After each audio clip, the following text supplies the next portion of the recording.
আসসালামু আলাইকুম। ফিল্ড স্টোরির নতুন এপিসোডে আপনাদেরকে স্বাগতম।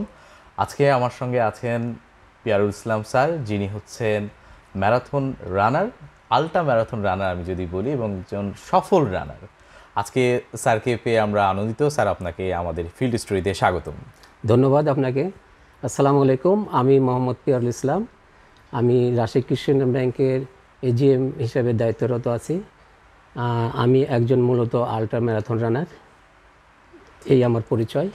স্যার, আপনাকে অনেক ধন্যবাদ। আজকে আমরা আসলে রান সম্পর্কে জানবো। আমরা আসলে ম্যারাথনের কথা যখন বলা হয়, আমাদের চোখের সামনে হচ্ছে কিন্তু আমরা যে টিভিতে দেখেছি যে অনেকজন একসঙ্গে রান করছে, অনেক দূর রান করছে। তো এই বিষয়টাকে আমরা আসলে আরেকটু বিস্তারিতভাবে আপনার কাছে জানতে চাইবো। তবে প্রথমে আমার যেটা কোশ্চেন সেটা হচ্ছে, স্যার, আপনি কিভাবে দৌড়টা আসলে শুরু করলেন সেইটা। তার আগে আপনি যদি একটু আমাদেরকে ম্যারাথন সম্পর্কে একটু বলতেন, স্যার, ম্যারাথনের সঙ্গে একটু পরিচিত করতেন আমাদেরকে। ধন্যবাদ। আসলে ম্যারাথন 42 কিলোমিটার ডিস্টেন্স। ম্যারাথনের একটা ইতিহাস আছে, সেটা হচ্ছে পারস্য এবং গ্রিকদের সঙ্গে একটা যুদ্ধ হয়। সেই যুদ্ধে পারস্য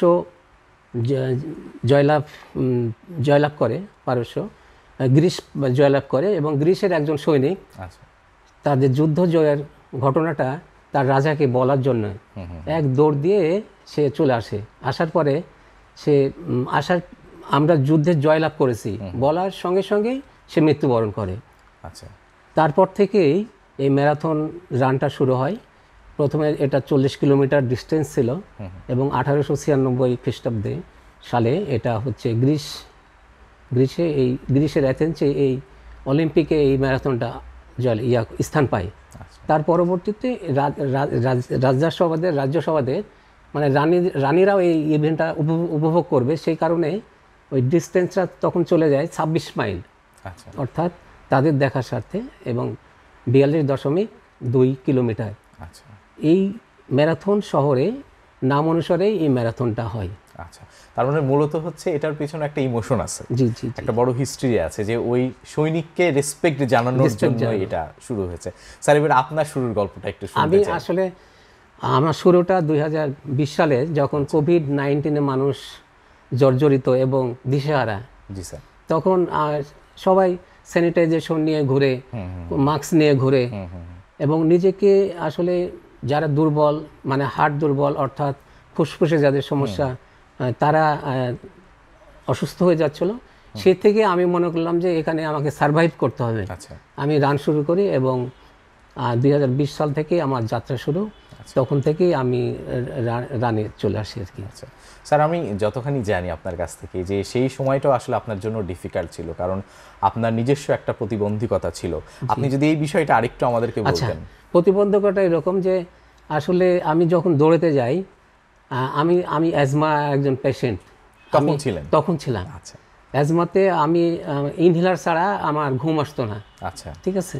তখন আমি যখন দৌড়াতে গেলাম, তখন প্রথমে তো একটু আমার কষ্ট হবে, তারপরে আস্তে আস্তে আমি সেটাকে নির্মূল করার পরে আমি রানকে কন্টিনিউ করি, এবং আমার অ্যাজমাটা একেবারে চলে গেছে, আলহামদুলিল্লাহ। তবে আমার প্রতিবন্ধকতা দৌড়ের সময় অনেক হয়েছে।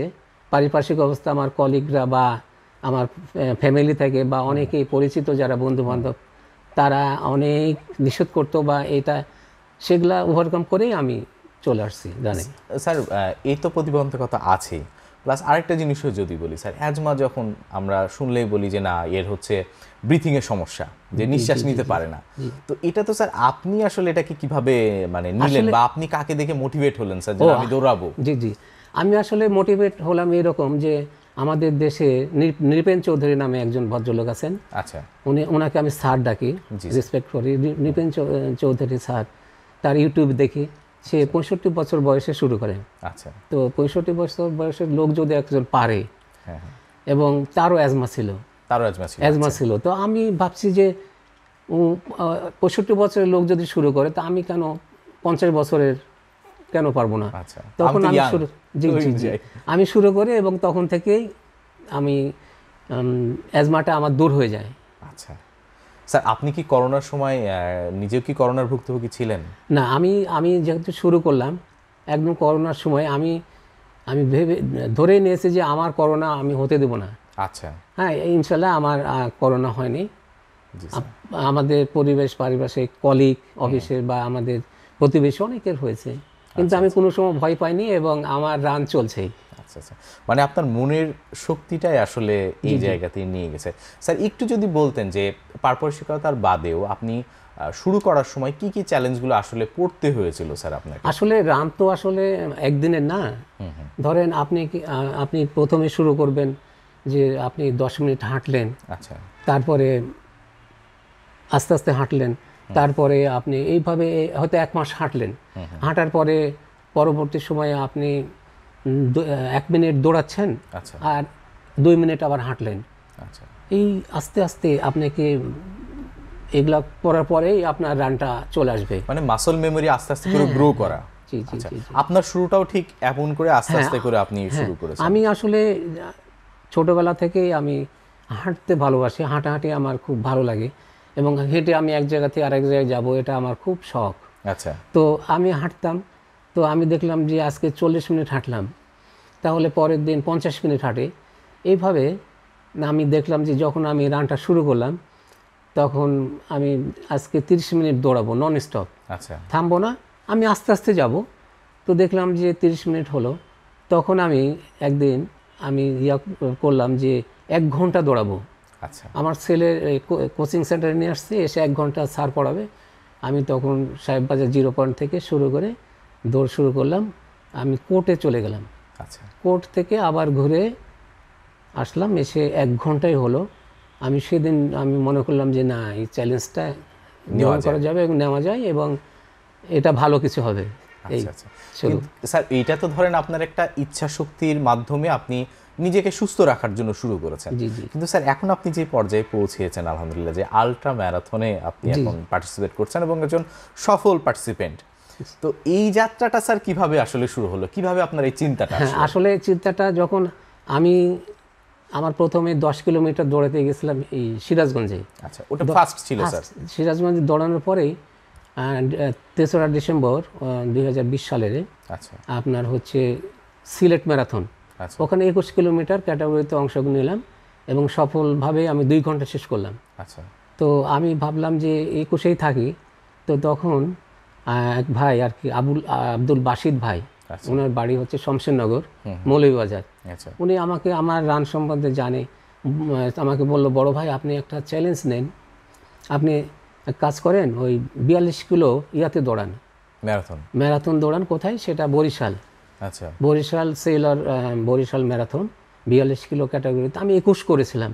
তখন ওই সেই ওনাদের আয়োজকদেরকে বলেছে, জুয়েল কর্মকার বরিশালের, আচ্ছা, বলছে যে দাদা এক কাজ করেন, ভাইয়েরটা আপনি 21 থেকে 42-এ অ্যাড করে দেন। আচ্ছা, তা আমি চ্যালেঞ্জ নিলাম এবং ওখানে ক্যাটাগরি ছিল 45 থেকে 55 একটা বয়স ক্যাটাগরি ছিল। তো সেই ক্যাটাগরিতে আমি আলহামদুলিল্লাহ চ্যাম্পিয়ন হয়েছিলাম। আচ্ছা, তো আমি সেই বাসিদ ভাইকে স্মরণ করি যে আমার রানিং লিজেন্ড বা আমার গুরুই বলবো, যে আমাকে সে যদি আমাকে উদ্বুদ্ধ না করতো, এক্সপায়ার না করতো, তাহলে আমি ইন্সপায়ার না করলে আমি যেতাম না। তখন 42 দিলাম। ঠিক পরবর্তীতেই আবার ঢাকায় Uttara running club night run হবে, আলট্রা। আলট্রা, আলট্রা তখন আমার নামটা আমি দিইনি। তো হঠাৎ এক ভাই ফিরোজ ভাই ওখানে আপনি রান করবে, কিন্তু হঠাৎ ইনজুরি হয়ে গেছে। আচ্ছা, তখন বলল যে ভাই ইনজুরি হয়েছে ফিরোজ ভাই, তো আপনি এই ওনার স্লট মানে ওনার পরিবর্তে আপনি দৌড়ান, মানে আপনি ওনাকে রেজিস্ট্রেশন করতে হয়, ফিটা দিয়ে দেন। আমি দিয়ে গেলাম। সেটা আগস্ট মাসের ছিল রানটা, 18 তারিখে। আচ্ছা, সেই কত হিট ঢাকায় উত্তরা রানিং ক্লাব, মানে আমাদের ল্যাবটা ছিল 4 কিলোমিটারের মতো, মানে একটা ঘুরে আসলে আমি 4 কিলোমিটার। তাহলে মোটামুটি 50 কিলো দিলে 13টা পাক দিতে হবে। তো আমি সেই 10টায় রান শুরু হলো। তো সেটাও সফলতার সহিত ইনশাল্লাহ শেষ করলাম। তখন আমি আলট্রা ম্যারাথন রানার হলাম। এই আমার আলট্রা শুরু। একটা যদি ডিউরেশনটা আমাকে বলতেন, মানে আমি জাস্ট এটার জন্য যে মানুষের ইচ্ছা শক্তি মানুষকে কতটুকু ডেভেলপ, কত দূর নিয়ে যেতে পারে। যেমন স্যার আপনি 2020 সালে শুরু করলেন, তার আগে স্যার আপনি একজন অ্যাজমা পেশেন্ট হিসাবে ছিলেন। তারপরে স্যার আপনি রানটা শুরু করলেন এবং ডিসেম্বরেই ফার্স্ট অ্যাটেম্প্ট করলেন স্যার। হাফ ম্যারাথন দিলাম। হাফ ম্যারাথন, এবং এটা সফল চ্যাম্পিয়ন হলেন স্যার? ওটাতে চ্যাম্পিয়ন হলাম না, সেটা আমি 2 ঘন্টায় শেষ করলাম, আচ্ছা। কিন্তু চ্যাম্পিয়ন হলাম তারপরে পরে কয়েক মাস পরেই। তার মানে এটা কি স্যার উইদিন 1.5 বছরের মধ্যেই? হ্যাঁ, 1.5 বছর হবে, 1.5 বছরের মধ্যে সর্বোচ্চ স্যার? 1.5 বছর। আপনি তখন ঢাকার উত্তরে? আমি যখন রান শুরু করলাম, আমি যখন 10 কিলো সিরাজগঞ্জ দিলাম, 21 কিলো সিলেট দিলাম, ঠিক সিলেটে দিলাম ডিসেম্বরের 3 তারিখে। সিলেটে আর একটা রান ইভেন্ট করলো ওরা জানুয়ারি মাসের 10 তারিখ। আচ্ছা। আমি ওখানেও চলে গেলাম। তার মানে কি, তখন আমার এমন গতি বেড়ে গেছে যে আমি প্রতিদিন দৌড়াচ্ছি, খুব আনন্দ করছি। এইভাবে আমার ইমপ্রুভটা হয়েছে, মানে আপনার মনের মধ্যে এটা বসে গেছে। জি জি স্যার, আমরা কিছু কিছু ওয়ার্ড সম্পর্কে একটু জানতে চাই। যেমন হচ্ছে স্যার, আমরা ম্যারাথন মানে জানলাম স্যার 42 কিলোমিটার, 42 কিলো, কিন্তু স্যার আলট্রাটা মানেটা কি স্যার? প্লাস এটা কিভাবে স্যার আসলে পার্টিসিপেন্টরা অংশগ্রহণ করে, কি ক্যাটাগরিগুলো থাকে স্যার একটু যদি বলেন। মানে 42 মানে তো ম্যারাথন। জি স্যার। আর 42 এর পরে আপনি যেটাই যাবেন সেটা আলট্রা। সেটা হতে পারে 50, হতে পারে 70, 100। আসলে আয়োজকরা এক এক রকম আয়োজন করে। আচ্ছা। তা আমাদের দেশে সাধারণত 50 কিলো আলট্রাটা হয়। আচ্ছা। আবার ট্রেল ম্যারাথন যেটা বান্দরবনে করে, আচ্ছা, 50 কিলো করে।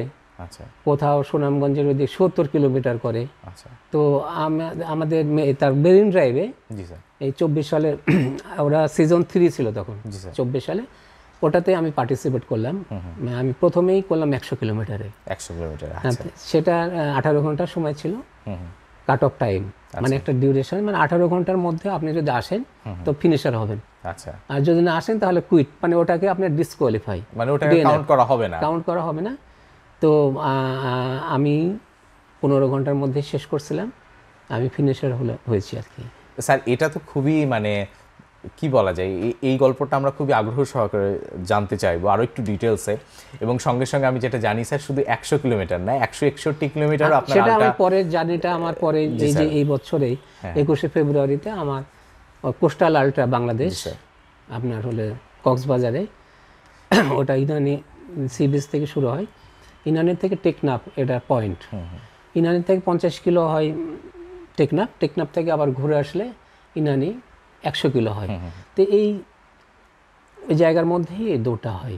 তা আমি 161 কিলোমিটার দৌড়াইছি, অর্থাৎ এই যে 21শে ফেব্রুয়ারি শুরু, সকাল 6টায় হয়েছিল, এবং 22শে ফেব্রুয়ারি 12টায় ওটার টাইম ছিল, 2টা ছিল, আমি 12টার মধ্যে শেষ করে দিয়েছি। মানে স্যার টোটাল কত ঘন্টা ছিল? এটা ছিল 32 ঘন্টায় শেষ করতে হবে। আচ্ছা। আমি 30 ঘন্টা 6 মিনিট লেগেছিল।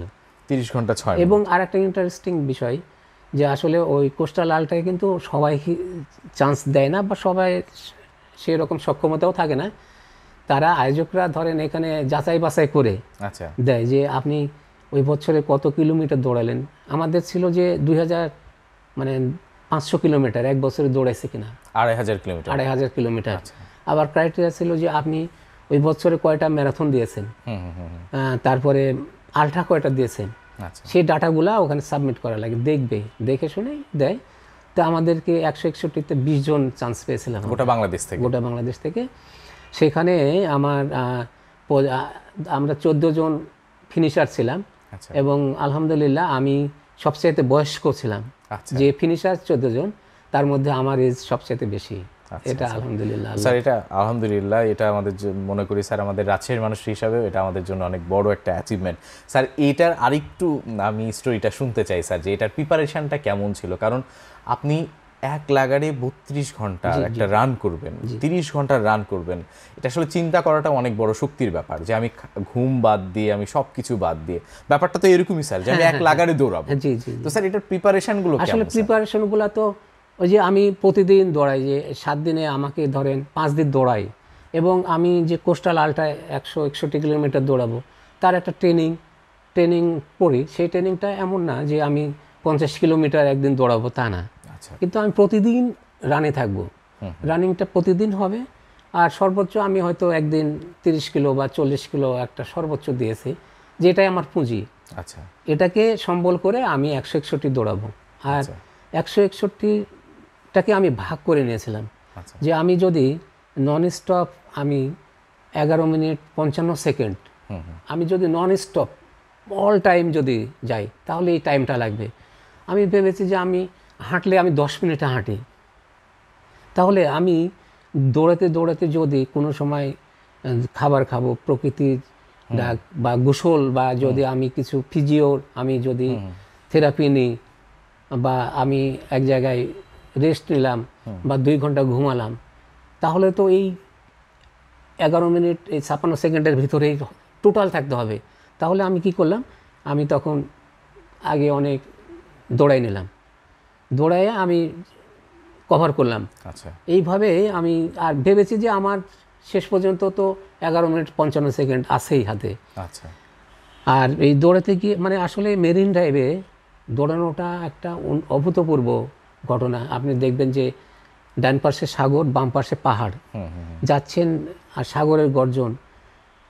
এটা তো বৃহত্তর সি বিচ বাংলাদেশে, তাই না? জি স্যার। তা আপনি যেখানেই যাবেন গর্জন শুনতেই পাচ্ছেন।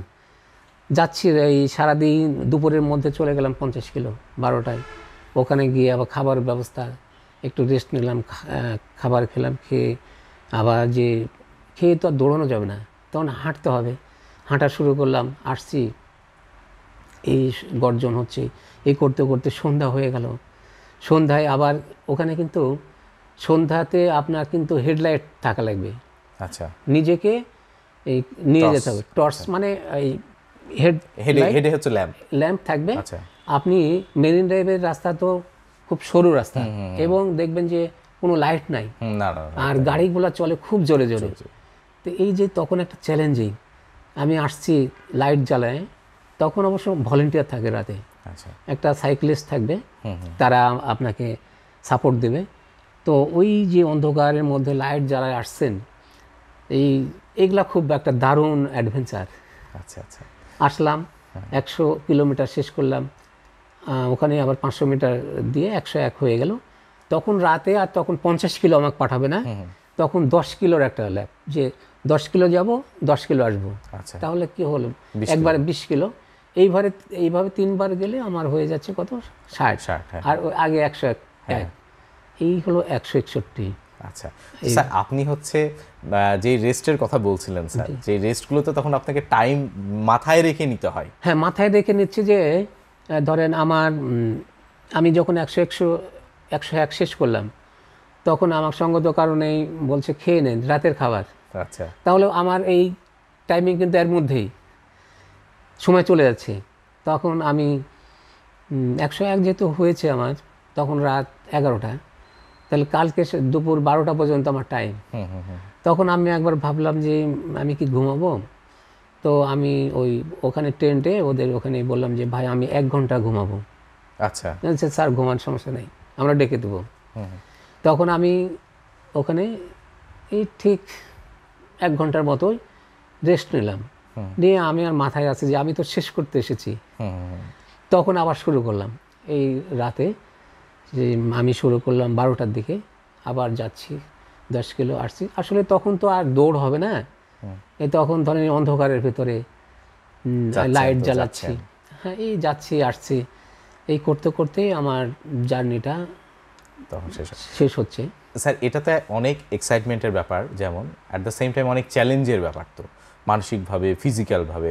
স্যার আপনি একটু এই চ্যালেঞ্জগুলো সিচুয়েশনে নিজেকে কিভাবে মোটিভেট রাখেন? হ্যাঁ, মোটিভেটটা এরকম রাখি যে দেখেন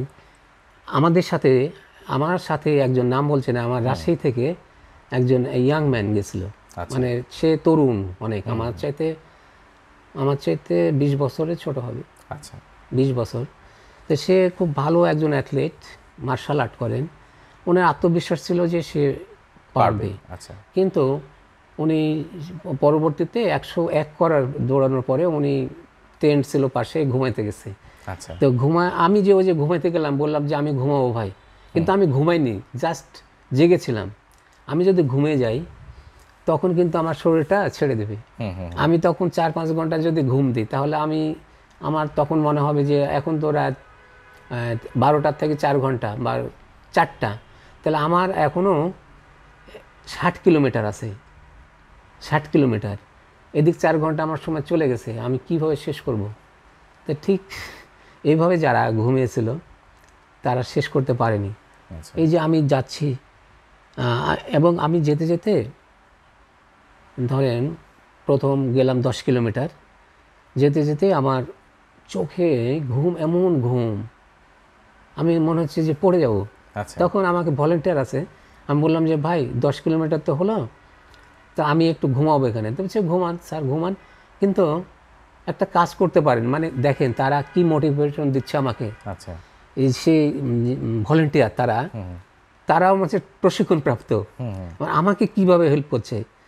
বলছে যে এখানে টেন্ট আছে, অনেক বড় টেন্ট, কিন্তু ওখানে ঘুমানো যাবে, কিচ্ছু বলবে না।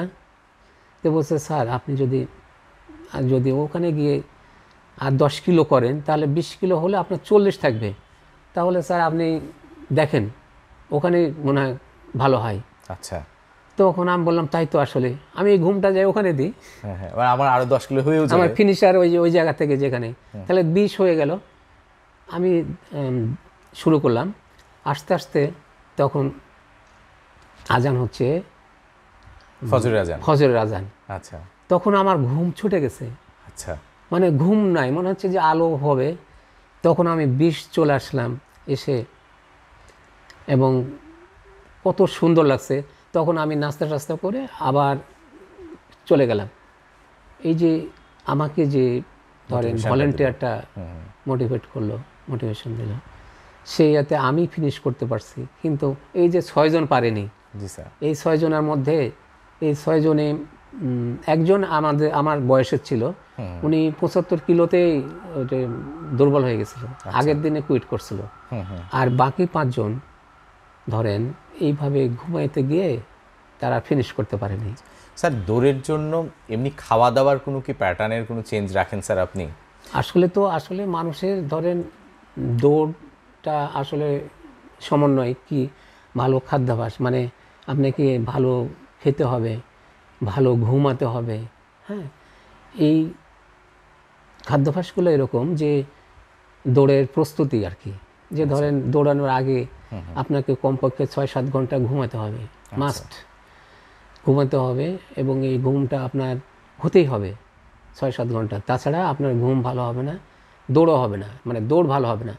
আচ্ছা তো তার আগে আমরা ধরেন কলা বা একটু বাদাম, খেজুর এগুলা খেয়ে একটু পানি খেয়ে বের হয়ে যাই, এগুলা উপকরণ আচ্ছা মানে নিজেকে প্রিপেয়ার্ড করার জন্য। করার জন্য। স্যার এবার আরেকটা দিকে যেতে চাই, সেটা হচ্ছে স্যার আপনি একজনকে দেখে মোটিভেট হয়েছেন, জি জি, আপনাকে দেখেও নিশ্চয়ই আমার বিশ্বাস অনেকেই মোটিভেট হ্যাঁ, হয়েছেন।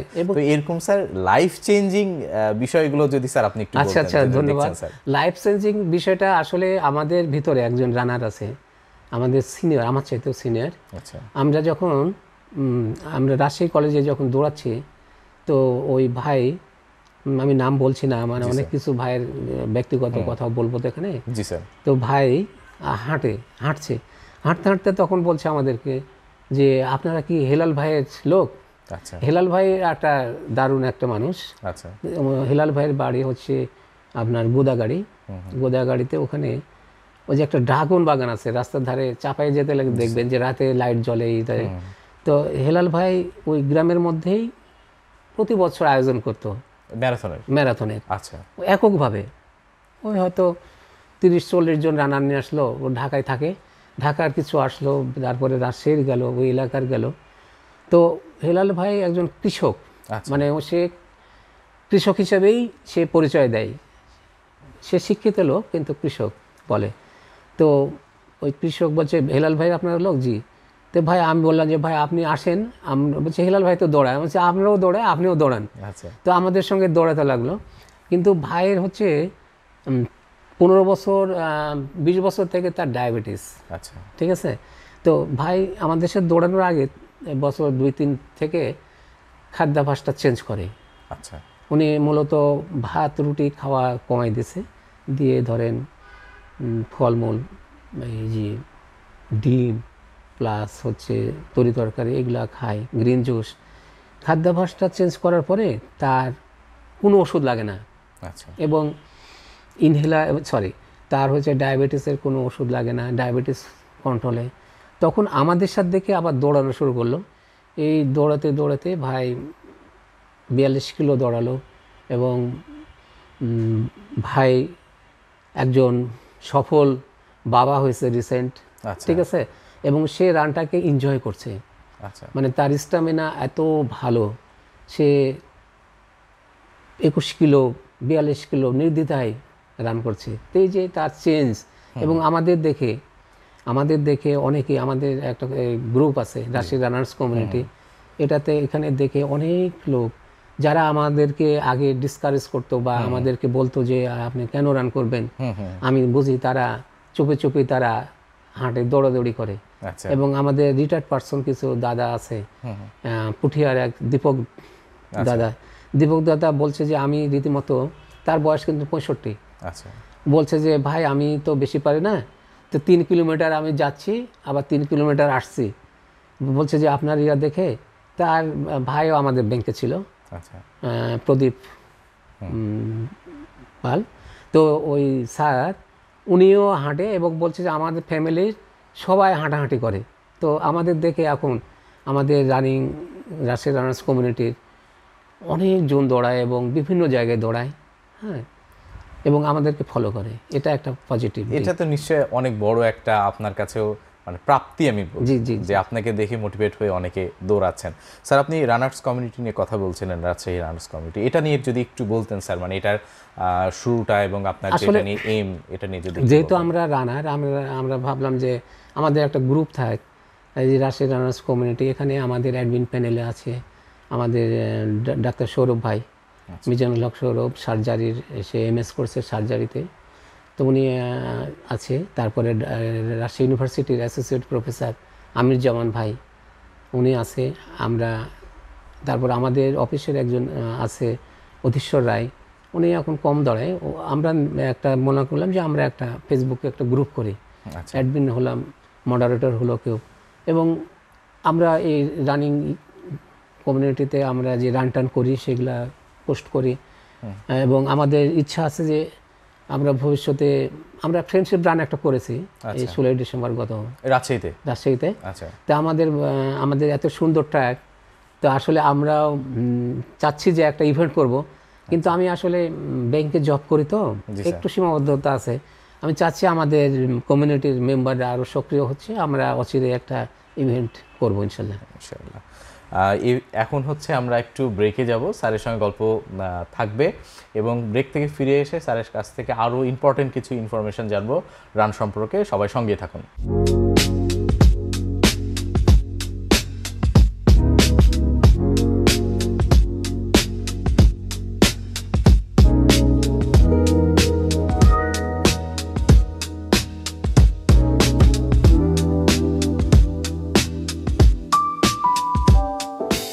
বিরতির পরে আপনাদের সবাইকে স্বাগতম। আমরা আবার স্যারের কাছে ফিরবো। স্যার, যে জায়গায় আমরা ছিলাম, আমরা হচ্ছে রাজশাহীর রানার কমিউনিটি নিয়ে কথা বলছিলাম। স্যার, রাজশাহীর রানার কমিউনিটি, এবং আপনি যেটা বলছিলেন যে আপনি নিজেও চাচ্ছেন যে রাজশাহীতে আমাদের একটা আমরা কিছু প্রোগ্রাম অ্যারেঞ্জ করি, ইভেন্ট আয়োজন করি। স্যার, ইভেন্টের যখন কথা আসছে, আমার কাছে আরেকটা প্রশ্ন চলে আসে যে আমরা প্রত্যেকটা খেলার কিন্তু স্পোর্টসের ফেডারেশন দেখি। স্যার, ম্যারাথনের স্পোর্টস ফেডারেশন অথবা রানিং ফেডারেশন, এটা নিয়ে যদি আপনি একটু বলতেন, বা এখানকার বাংলাদেশের ফেডারেশনগুলোর ভূমিকা কেমন, আপনি যদি একটু বলতেন স্যার। আসলে রানিং কমিউনিটিটা বাংলাদেশে যেগুলো হয় প্রতি জেলা ভিত্তিক, বা তাদের, যেমন আমি রাজশাহী রানার্স কমিউনিটি, আমি মনে করেন যে একটা ইভেন্ট ডিক্লার দেব। তা আসলে এখানে কোথাও এই ফেডারেশনগুলা কোথাও থাকে না। আচ্ছা, এই ম্যারাথনের ক্ষেত্রে কেন থাকে না জানি না। আছে তো স্যার, বাংলাদেশে আছে তো ফেডারেশন, তো আছে, কিন্তু রানিং এই কমিউনিটিতে বা ম্যারাথন রানে ফেডারেশনের কোনো ভূমিকা দেখি না। তো যারা আয়োজন করে, এখন যদি আমি আয়োজন করি, তা আমাকেই আয়োজনটা করতে হবে। এই রাজশাহী রানার্স কমিউনিটির আমরা আয়োজন করব, সেই ক্ষেত্রে আমরা রেজিস্ট্রেশন করব বা আমরা ডিক্লার দেব ইভেন্ট, সব দায়িত্ব আমাদের। আচ্ছা, এইরকমভাবে ইয়াগুলো হয়। কিন্তু স্যার, কোনো রকম সাপোর্ট আপনারা হচ্ছে ন্যাশনাল থেকে পাচ্ছেন না? না, ন্যাশনাল থেকে কোনো সাপোর্ট না, এটা এবং ওই কমিউনিটির দায়ভার যা কিছু। বরং অনেক সময় আপনাকে বলতে চাই যে ফেডারেশন অনেক ক্ষেত্রে দেখছে যে বাংলাদেশে রানগুলো এত পপুলার হচ্ছে, তখন ফেডারেশন কি করে যে এগিয়ে আসতে বলছে যে এই মাঝখানে এক বছর খানেক আগে বলছে যে আপনারা দৌড়ান, ফেডারেশনে তাহলে একটা অনুমতি নিতে হবে, পারমিশন নিতে হবে, তার একটা ফি দিতে হবে। আমার পায়ে আমি দৌড়াবো, বা এই যে রানকে ধরেন যারা আয়োজন করে আয়োজকদের একটা রেজিস্ট্রেশন ফি নেয়, ফি নেওয়ার পরে তার মেডেল বা তার টি শার্ট দেওয়ার পরেও তাদের টাকা ঘাটতি থাকে। সেই ক্ষেত্রে যদি আমি আবার পারমিশন নিতে টাকা খরচ করতে হয় তাহলে বিষয়টা অন্যরকম। তো আসলে এগুলা কমিউনিটিরাই এটা বহন করে। কিন্তু স্যার এটাও তো একটা মানে কেমন কথা হয়ে গেল না যে আমি নিজে আয়োজন করছি, জি জি জি, অ্যাজ এ ফেডারেশন হিসাবে এটা আপনার রেসপন্সিবিলিটি ছিল যে বাংলাদেশের ইভেন্টগুলোকে আরো সাকসেসফুল কিভাবে করা যায় আপনি এটা দেখবেন, সেই জায়গায় আপনি বাধা দিচ্ছেন। মানে বাংলাদেশে একমাত্র এই যে আন্তর্জাতিক ম্যারাথন যেগুলা হয় ইন্টারন্যাশনাল ম্যারাথনে দেখা যাচ্ছে যে এইটা আর্মিরা তৈরি করে, এটা বড় পরিসরে হয়, এই প্রতি বছর একটা করে এটাই হয়। তাছাড়া এবং রিসেন্ট গত ডিসেম্বরে বোয়া বাংলাদেশ অলিম্পিক অ্যাসোসিয়েশনে আর্মিরা করছিল, সেখানে আমি পার্টিসিপেট করছিলাম। সেটা অবশ্যই একটা গল্প আছে, আমি পরে বলছি। তো এই যে ইভেন্ট করতে হয়, আমি যেমন রাশিদ রানার্স কমিউনিটি, আমি বিভিন্ন কমিউনিটিতে দৌড়াতে যাই। আমার যে পরিস্থিতি এখন, সবাই আমাকে ধরেন বলে যে আমার রাজশাহী ট্র্যাক সুন্দর, এত সুন্দর, আপনার রাজশাহীতে আমরা দৌড়াতে যাব। তা আসলে একটা ইভেন্ট মানে আয়োজন করাও কিন্তু একটা টাফ, অনেক প্রতিবন্ধকতা থাকে, অনেক কিছু রিলেশন থাকে এর সঙ্গে।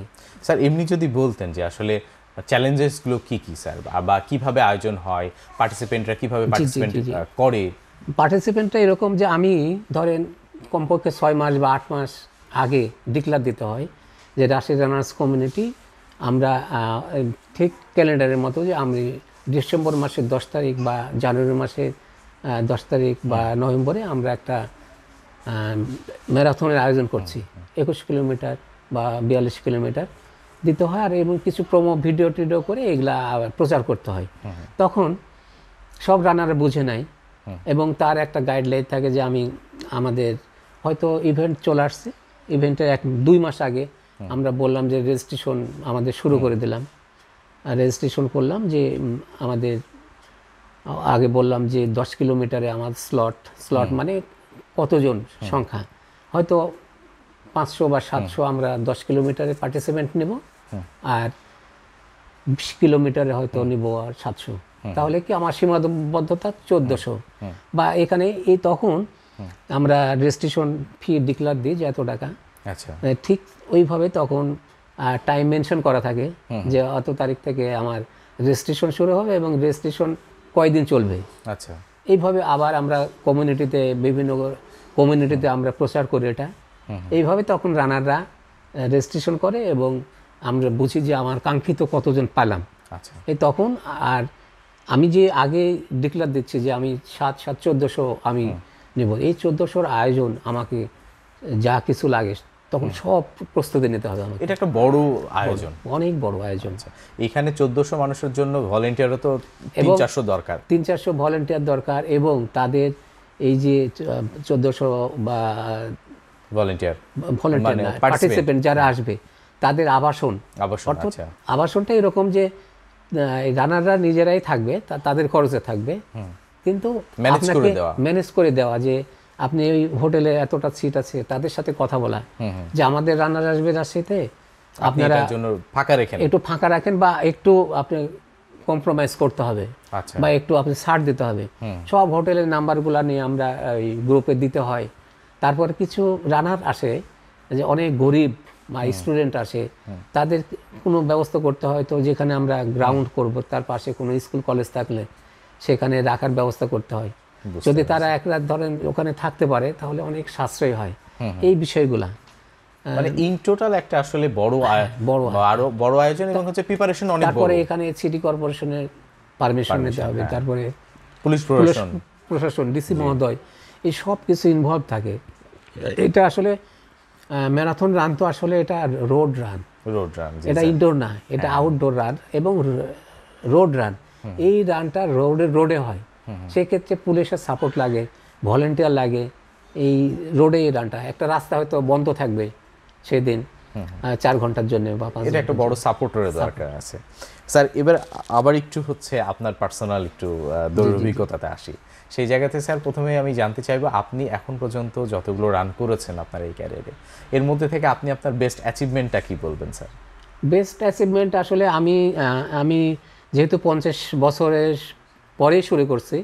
তো আসলে 50-এর পরে একটা ক্যাটাগরি থাকে, ভেটেরান ক্যাটাগরি, প্রবীণ, এদের জন্য একটা ক্যাটাগরি থাকে যে আমি শুধু ওখানে পার্টিসিপেট করব। আমার সাথে যারা আমার বয়সের, আমার উপরে যারা 50 থেকে 60-70 যা আছে তাদের ক্যাটাগরিতে।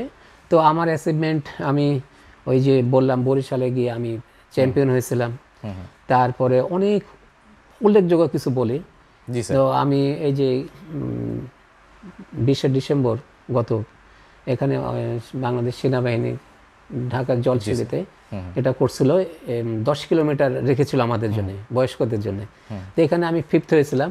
এবং আমার খুবই ভালো লেগেছে যে বর্তমান সেনাবাহিনীর প্রধান ওয়াকারুজ্জামান মহোদয়ের কাছ থেকে আমি পুরস্কারটা গ্রহণ করেছি এবং তার সাথে অনেক কথোপকথন হয়েছে এবং চা চক্র হয়েছে। জি স্যার। এটা একটা অ্যাচিভমেন্ট। আবার একটা অ্যাচিভমেন্ট হয়েছে জয় বাংলা ম্যারাথন, এই যে 2000 গত বছর, 24-এ আপনার জুন মাসে হয়েছিল হাতের ঝিলে, সেখানে আমার 5th হয়েছিলাম। সেখানে মন্ত্রী মহোদয়, বিভিন্ন মন্ত্রী মহোদয়, আইজিপি, তাদের কাছ থেকে আমি পুরস্কার নিয়েছিলাম। খুব ভালো লাগার বিষয়গুলো ছিল। আচ্ছা স্যার, এটার পাশাপাশি আমার কাছে মনে হয় যে একটা তো কি বলা যায়, শক্ত জায়গাও আছে। মানে শক্ত জায়গায় আমি এই মিনসে বলছি যে হয়তো বা কষ্টের টাইমও আছে, বা এমন কোনো ইনসিডেন্ট স্যার যেটা মনে হয় যে আপনার। ধন্যবাদ আপনাকে। আসলে আমি যখন রানটা শুরু করলাম তো 20 সালে, তো 21 সালের ঘটনা। 21 সালে তখন আমি একজন নতুন রানার, হ্যাঁ, নবীন বলা যায়। আমার বয়সও, কিন্তু আমি তো রান শুরু করছি। কিন্তু আমাকে ওখানে আমি দেখেছি যে যখন আমি 5 কিলো বা 3-4 কিলো যাওয়ার পরে হাইড্রেশন পয়েন্ট থাকে, বুথ থাকে, পানি, স্যালাইন, গ্লুকোজ, এটা না একটা মানুষকে তো নিতেই হবে। তো আমি দৌড়াচ্ছি, 3 কিলো যাওয়ার পরে যখন একটু পানি খেলাম, দেখি যে আমার গতি কমে গেল। আসলে পানি খেলে একটু গতি কমেই যায়, ঠিক আছে। তো আসলে জানি না যে আমাকে তখন পানি খাওয়া লাগবে না গ্লুকোজ খাওয়া লাগবে, জানতাম না, বা স্যালাইন খেতে হবে। তো আমি ঠিক ওইভাবে পানি খাচ্ছি না। আর ওটা সেপ্টেম্বর মাস, আমি নেত্রকোনা গেছিলাম 21 সালে। নেত্রকোনাতে আমি দৌড়াচ্ছি 21 কিলোমিটার, প্রচণ্ড তাপ, মানে ওখানে রাস্তায় কোনো গাছপালা নাই, রোদ, অনেক তাপ। আর আমি মনে করছি যে আমি পানি খাবো না, আমি পানি খেলে আমার গতি কমে যাবে, এই যে আমার অজানা আর কি। তো ঠিক আমি 17 কিলোমিটার যাওয়ার পরে আমার কাছে একটা জেল ছিল, একটা রানিং জেল থাকে, আয়োজকরা জেল দিয়েছিল, আমার ট্রাউজারের পকেটে ছিল। আমি ভাবলাম যে আমাকে খারাপ লাগছে, তাহলে আমার কাছে তো জেল আছে, তো আসলে জেলও খাওয়া যাবে না। মানে আমি এখন বুঝি যে আমি তখন হয়েছে কি, আমি ওই জেলটা বের করে আমি অর্ধেকটা খেয়ে নিলাম। তখন 17 কিলোমিটার আমার শেষ হয়েছে, আমার আর 21 কিলোমিটারে ফিনিশার, আর 4 কিলোমিটার। তখন আমি মোবাইল নিয়ে দৌড়াতাম, মোবাইলে ডাটা জিপিএস অ্যাক্টিভ করে। তো আমি দেখলাম মোবাইলে যে আমার 17 কিলোমিটার হয়ে গেছে। তারপরে আমি দেখছি যে আমাকে যেন, আমি যে ঘুমের ঘরে আছে, আমাকে কে যেন নিয়ে যাচ্ছে, দুইটা ভাই, এবং গল্প করছে যে ভাই খুব ভালো দৌড়ায়। তখন আমি বলছি আমি তো দৌড়াই। তখন বলছে যে এই দৌড়াইতে, আমি তো আসলে দৌড়াচ্ছিলাম না, আমি দৌড়াই। তখন তখন আস্তে আস্তে আমার মনে হচ্ছে যে আমি তো ম্যানেজার ব্যাংকের, তো আমি দৌড়াই, আমি কি তাহলে কি অ্যাক্সিডেন্ট করছি? তাহলে অ্যাক্সিডেন্ট করছি, তাহলে কি ঘটনা? আবার ভাবছি যে আমার ব্যাংকের চাবি থাকে, তো চাবি কোথায় গেল? কাস্টমাররা মনে বসে আছে। এইভাবে তখন আস্তে আস্তে আস্তে দেখছি যে আমি শুয়ে আছি একটা বেডে, আমি দেখছি যে সিলিং দেখছি, ওয়াল, মানে তখন ভাবছি যে আমি রাজশাহী মেডিকেলে, তাহলে আমি পড়ে গেছি রাস্তায়, দৌড়াচ্ছিলাম, পড়ে গেছি, তাহলে কিছুর সঙ্গে, তাহলে তো আমার তো কিছুই হয়নি। আস্তে আস্তে আস্তে তখন আমার জ্ঞান হলো যে আমি নেত্রকোনাতে এসেছি এবং দৌড়াতে গিয়ে আমি পড়ে গেছি। এই যে আসলে এই যে অজানা যাদের, আমি তো জেলের সঙ্গে অভ্যস্ত না, আমি সেদিন হঠাৎ আমি জেল খেয়েছি আর পানি খাইনি, তখন আমি সেন্সলেস হয়ে গেছিলাম। এবং আমার জীবনে অভিজ্ঞতা যে সেন্সলেস হলে মানে কিভাবে হয় কেউ জানে না মানুষ, আচ্ছা আচ্ছা, তার অভিজ্ঞতা আমার এই আমার একটা বুঝতে একটা খারাপ অভিজ্ঞতা আছে এইটা আমার। স্যার যেহেতু অভিজ্ঞতা নিয়ে কথা বলছিলেন স্যার, আমরা লাস্টের দিকে চলে আসছি, আমি যে বিষয়গুলো একটু জানতে চাইবো। দুইটা যদি আমি চিন্তা করি, দুইটা সেক্টর, একটা হচ্ছে যারা আমরা শুরু করতে চাই, আচ্ছা তাহলে স্যার আমাদের জন্য গাইডলাইনটা কি হবে, এটা ফার্স্ট আপনি বলবেন, এবং পরবর্তীতে স্যার যারা অলরেডি রান করছে, জি, জি, যারা আপনাদের পর্যায়ে যেতে চায়, তারা আসলে কি কি অভ্যাস বা কোন ধরনের প্র্যাকটিস তাদের করা উচিত? আসলে যারা নতুন আসবে, নতুনদের জন্য যে এইরকম যে আমি তো বললাম আগে যে খাদ্যাভ্যাসটা আসলে মানুষের খাদ্যাভ্যাসটা মেইন। আচ্ছা। অর্থাৎ যে আমি ধরেন কি খাচ্ছি, আমি ভাজা পোড়া খাচ্ছি, না আমি বাদাম খাচ্ছি, না ছোলা খাচ্ছি, না এই খাদ্যটা ঠিক করতে হবে। আর নতুনদের উদ্দেশ্য যে আপনাকে 6-7 ঘন্টা ঘুমাতে হবে। আচ্ছা আর্লি দ্য বেড আর আর্লি দ্য রাইজ। আচ্ছা, তা আপনি যদি আগে ঘুমাতে চান আগে উঠবেন। তো আপনি নতুন যারা তারা এই 6-7 ঘন্টা ঘুমাবে, ঘুমানোর পরে সকালে একটু কলা খালো একটা বা খেজুর, একটু পানি খেয়ে বের হবে। হয়ে আসলে রানটা তো একদিনে না, হয়তো আপনি 1 মাস শুধু হাঁটাহাঁটি করলেন। আচ্ছা কেমন হাঁটলেন, যে জোরে জোরে হাঁটলেন, আস্তে হাঁটতে হাঁটতে তার আগে একটু ওয়ার্ম আপ করে নিতে হবে। বা আস্তে আস্তেই যদি আপনি 10 মিনিট হাঁটলেন, হাঁটার পরে তখন এই হাঁটাটা আর একটু জোরে করলেন, করে আগে 1 মাস হাঁটলেন, হাঁটার পরে দেখছেন যে ভালো লাগছে, তখন আপনি আস্তে আস্তে দৌড়াবেন। নতুনরা খুব দৌড়াবেন, যে 1 মিনিট একটু দৌড়ালেন আস্তে আস্তে আপনার সক্ষমতা বুঝে জি স্যার, দৌড়ালেন, আবার 2 মিনিট হাঁটলেন। এই করতে করতে আপনার ওটা যদি বারবার করেন তাহলে আপনি দেখবেন যে আপনি দৌড়াচ্ছেন, মানে রান শুরু হয়ে গেছে। এটা গেল নতুনদের জন্য।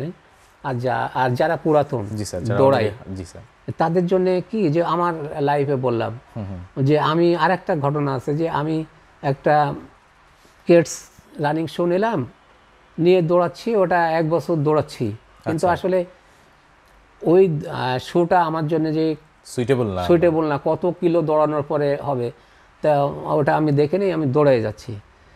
তো যারা দৌড়াবে রানিং শোটা নিতে হবে, বা তাদের রানিং শোটা জানি না কিভাবে করছে। আপনার যদি 42 সাইজ এমনি নর্মাল আপনি হাঁটাহাঁটি করেন, তাহলে আর 1 সাইজ মিনিমাম বড় নিতে হবে। মানে দৌড়াতে গেলে পায়ের সামনে মানে আঁকা থাকতে হবে। আচ্ছা আচ্ছা, এটা একটা। আর দৌড়ানোর সময় তারা তো ওই যে খাদ্যাভ্যাসগুলো ঠিকঠাক করতে হবে, এবং আস্তে আস্তে চ্যালেঞ্জ নিতে হবে। আচ্ছা, মানে প্রতিদিনই আমি যে একই গতিতে দৌড়াচ্ছি তা না। আপনি হয়তো একদিন আস্তেই দৌড়ালেন, তারপরে পরের দিন হয়তো ট্রেনিং করলেন যে আমি হয়তো 200 মিটার বা 400 মিটার আমি 10টা দৌড়াবো। কীভাবে, যে একটা 400 মিটার দৌড়ালাম, আবার 1 মিনিট বা 2 মিনিট রেস্ট নিলাম, নিয়ে আবার 400 মিটার দিলাম। খুব স্প্রিন্টার আর কি, স্পিডে। এরকম ট্রেনিং করতে হবে।